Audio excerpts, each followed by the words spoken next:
AP శాసన మండలిలో operation బుడమేరుపై చర్చ జరిగింది. వరదలు వచ్చినప్పుడు సీఎం చంద్రబాబు అహర్నిశలు శ్రమించి విజయవాడను మళ్లీ పునరుద్ధరించారన్నారు రాష్ట్ర హోంమంత్రి అనిత. ఇక ప్రజలు తీవ్ర ఇబ్బందుల్లో ఉంటే వైసీపీ నేతలు మాత్రం బురద రాజకీయాలకు తెరలేపారని మండిపడ్డారు.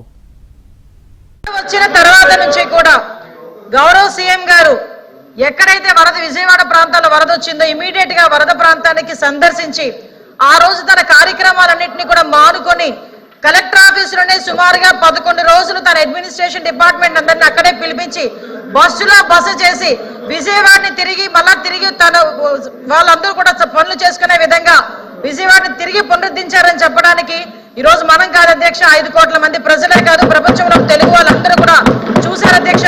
నేను అందుకే చెప్తాను అధ్యక్ష, సుమారుగా 10 రోజుల పాటు అక్కడే ఉండి రాత్రులు పగలు కూడా ఎక్కడ కూడా బురద వాటర్ లో అయినా డ్రైన్ వాటర్ లోనైనా ఎక్కడ కార్పెట్లు వేసుకొని గట్ల మీద నుంచొని చూడలేదు అధ్యక్ష. ఒక సీఎం స్థాయిలో ఉన్న వ్యక్తి, 70 సంవత్సరాలు పైబడిన వ్యక్తి సింగనగర్ లాంటి ప్రదేశాల్లో కూడా అధ్యక్ష అక్కడికి వెళ్లి డ్రైన్ వాటర్ లో కూడా దిగి ప్రొక్లైనర్ లెక్కి జేసీబీ లెక్కి అక్కడ ఉన్న వాళ్ళందరికీ కూడా సహాయక శిబిరాల దగ్గరికి సందర్శించి సహాయక చర్యలు అందుతున్నాయా లేదా అన్నదైతే చాలా క్లియర్ గా చూసిన సందర్భం అయితే ప్రపంచం అంతా కూడా చూశారు అధ్యక్ష.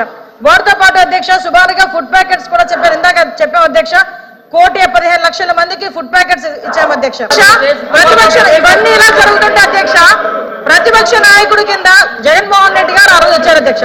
మొత్తం 20 రోజుల పైన విజయవాడ జల దిగ్బంధం అయిపోతే 20 నిమిషాలు కూడా ఒక కార్పెట్ వేసుకొని అక్కడ కూడా దిగకుండా ఒకసారి చూసి బయటకు వచ్చి సాక్షి పేపర్లో తప్పుడు రాతలు రాసే పరిస్థితి. నేను ఎందుకంటే బాధపడుతూ చెప్తున్నాను అధ్యక్ష, ఒక పక్క నుంచి జనాలు 43 మంది చనిపోయారు, ఒక పక్క నుంచి జనాలకి తిండి లేక అల్లాడుతూ ఉంటే అందరం కలిసి వెళ్ళి పనిచేయాల్సింది పోయి ఏదో సవాల్ దగ్గర రాబందుల్లా కూర్చొని ఎక్కడ ఏ సమయం వస్తుంది, ఎక్కడ ఎవరు ఏడుస్తూ కనిపిస్తారు,